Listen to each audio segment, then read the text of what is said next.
Roland pharmacy शिक्षानुष्ठान वार्षिक उत्सव एलिक्स 2013 एठार एकत्रित होता समस्त अतिथि मानक मोर सावत्र निमंत्रण। आज अपराह्न यह भव्य समारोह को आपण मानक स्वागत जनाउथिबा बेले मु निजको गौरवान्वित मन करुछि। आज आम मध्य उपस्थित अच्छा ओडिशार अनेक मान्यगण्य तथा वरेण्य सम्मानित अतिथि और सेमानक सभा पई अपेक्षारत यह मंच उपर को आमंत्रण करुथिबार मु आनंद अनुभव करुछि।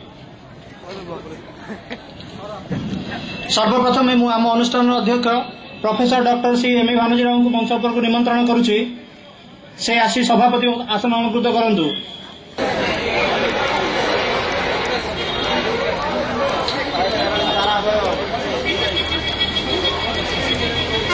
आम गहन में आज अच्छा अनुष्ठान चेयरपर्सन श्रीमती जयलक्ष्मी से Roland group of educational institute तथा रोलांड चैरिटेबल ट्रस्ट जन निर्देशिका अटंती प्रत्यक्ष तत्वावधान में आम आज अनुष्ठान जयंती पालन करुछु।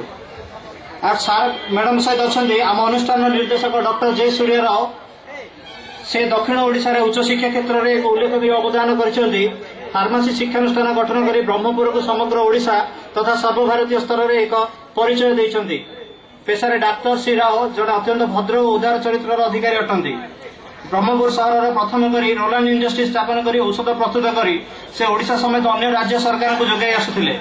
एहा परे से रोलांड फार्मासी इंस्टीट्यूट आरंभ करथिले जहाँ बर्तमान 27 वर्ष बयस पहुंची।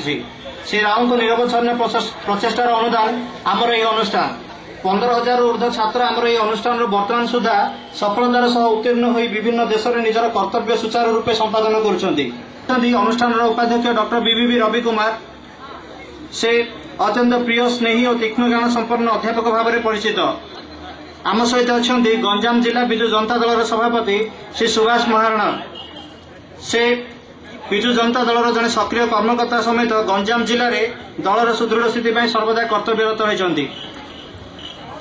आम सहित अच्छा ब्रह्मपुर अति प्रिय डॉक्टर श्री रमेश चंद्र चाउ पट्टनायक केवल ब्रह्मपुर नुह बरं समग्र गंजाम जिले में घरे घरे से परिचित। प्रत्येक समय रे समस्त सम्मुखें उपस्थित रही साहाय्य और सहानुभूतिर हाथ बढ़ाई आसथिबा श्री पट्टनायक एही सहर विगत 4 थर है विधानसभा सदस्य भाव निजर कर्तव्य निर्वाह कर आसुछन्ति।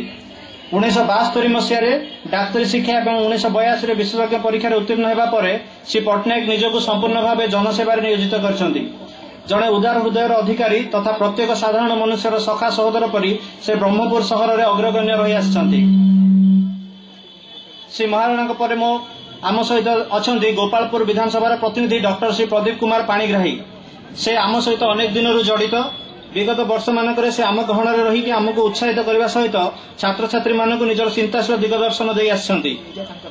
हाँ आमर अनुष्ठान गोपालपुर विधानसभा क्षेत्र में आसे आईन विद्यार स्नातकोत्तर प्राप्त श्री पाणिग्राही सबुबले साधारण मनुष्य मानक कार्य कर ओडिशार स्वर्गत मुख्यमंत्री श्री विजु पट्टनायक को निजर दिग्दर्शक बोली मानि आसुथिबा श्री पाणिग्राही 2009 मसीहा परठारु गोपालपुर विधानसभा क्षेत्र सर्वांगीन उन्नति प्रचेषा कर आम सहित अच्छा आम सहर सांसद तथा ओडिया चलचित्र जगतर जड़े पुरुखा अभिनेता भाव परिचित श्री सिद्धांत महापात्र से आम समस्त प्रिय अभिनेता आउ वर्तमान आम सहर जनाशुना सांसद पंचदश लोकसभा निर्वाचन में से ब्रह्मपुर लोकसभा आसन बहुल भोटर विजय होई निज कर्तव्य संपादन कर निज जीवन शैशव से यही सहर मुख्य स्थल स्थित सेंट भिनसेंट कन्वेंट स्कूल शिक्षा प्राप्ति करथिले। एथिसहित सहर पुराणा परिचिति तांको सहर पर किछि करिबा पई आग्रह देइथिला एवं विगत लोकसभा निर्वाचन में से निर्वाचन में अंशग्रहण कर उत्तीर्ण होइथिले। आम सहित अच्छा आज भव्य समारोह मुख्य अतिथि तथा ओडिशार स्वास्थ्य और परिवार कल्याण मंत्री डॉक्टर श्री दामोदर राउत श्री राउत को निमंत्रण जनाउथिबा बेले मु निजको आनंदित और गौरवान्वित मन करुछि। श्री राउत 1977 मसीह 6 थर ओडिशा विधानसभा को निर्वाचित होइछन्ति। वर्तमान से पारादीप विधानसभा क्षेत्र 2009 मसीहा विधानसभा निर्वाचन में विजयी होई विधायक होइछन्ति। जड़े लेखक समाजसेवक परिव्राजक और सर्वोपरि जड़े अमायिक व्यक्तित्वर अधिकारी से श्री राउत परिचय अल्प समय भितर देवा असंभव। निजर दीर्घ राजनैतिक जीवन में से विभिन्न समय अति गुरुत्वपूर्ण विभाग यथा सूचना और प्रसारण मंत्रालय गोष्ठी उन्नयन और सामाजिक उन्नयन पंचायती राज महिला और शिशु कल्याण विभाग सांस्कृतिक विभाग कृषि सहयोग मत्स्य और पशुपालन विभाग समेत स्वास्थ्य और परिवार कल्याण विभाग में मंत्री पद में कार्य कर निज योग्यता प्रमाणित करछन्ति।